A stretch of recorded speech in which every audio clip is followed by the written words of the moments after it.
This video is to demonstrate how to make Bordhi Sweet Tomato Heel on a circular sock machine. In this case, I'm using a 72 needle cylinder, and I am doing a mock rib that's 3:1. And what I like to do is to make it all mock rib, but 5 rows short of the heel, I add in the needles where I am making the heel, which is 2/3 of the cylinder, and 2/3 of 72 is 48.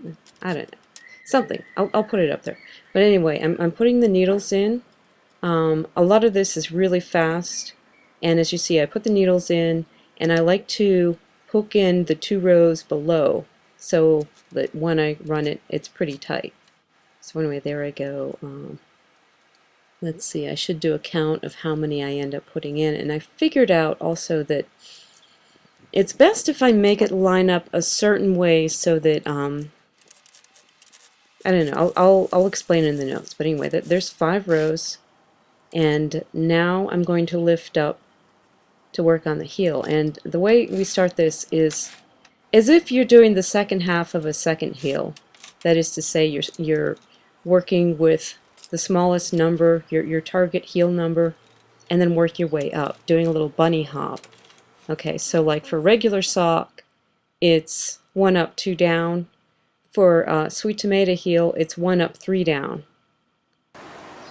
And so that's what I'm doing.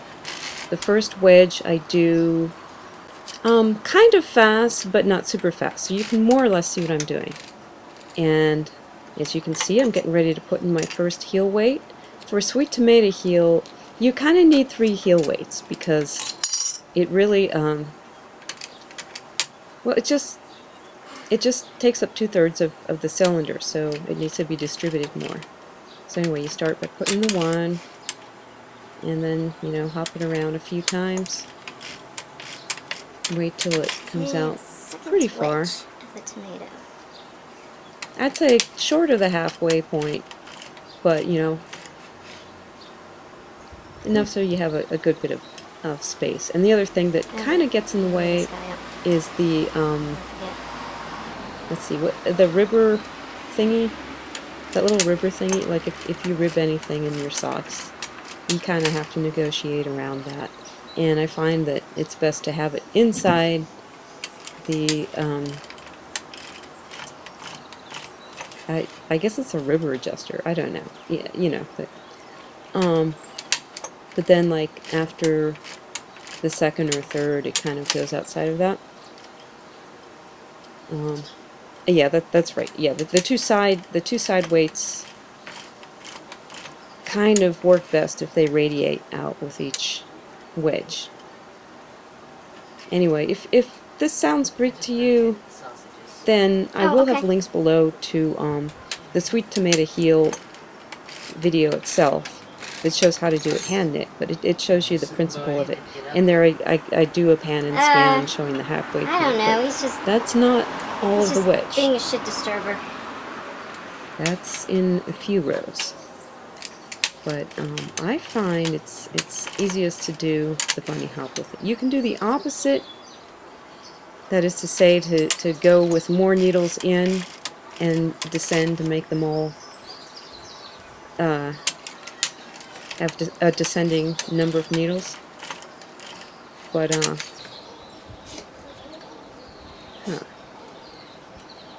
and there might be some audio issues with this because I'm using a free program.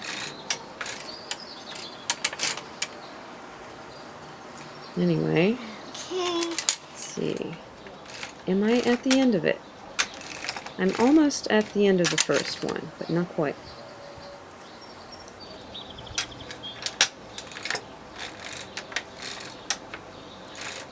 Another disclaimer I have about this video is that the stand I have for my CSM is decent, but I'm doing it on this porch. It has an uneven ground, so it kind of shakes a bit. And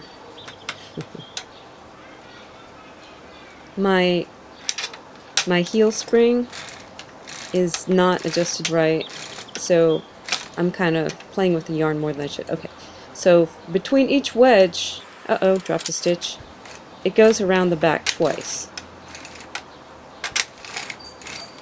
See, the name of the game with this, okay, there we go, it's fixed. And now I'm beginning, okay, it's going around the second time, which means that I can lift it up, and I'm going to demonstrate the next wedge really, really fast. But anyway, wow, isn't that fascinating? Yes, there's traffic noises. And as you can see, I adjust each heel weight about once per wedge. Okay, there goes one. Or 1, 2. Now, there's the third one. I have no idea what I'm saying.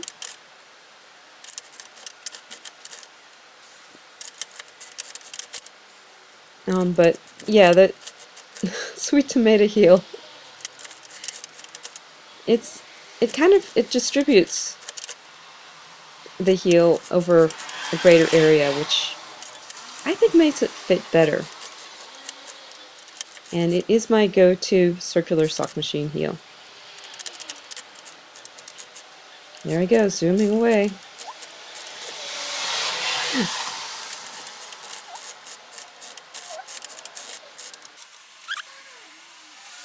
Okay, and at some point it got blurry. I didn't notice. Oh yeah, the other thing I can say is that after the third heel, I like to have 5 rows with all the needles left in.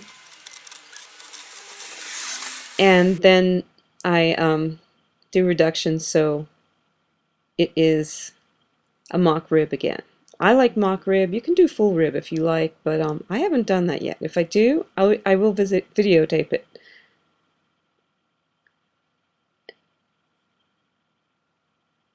Yeah. It was also a rainy day, so it made traffic a little louder. The bird sounds so crazy.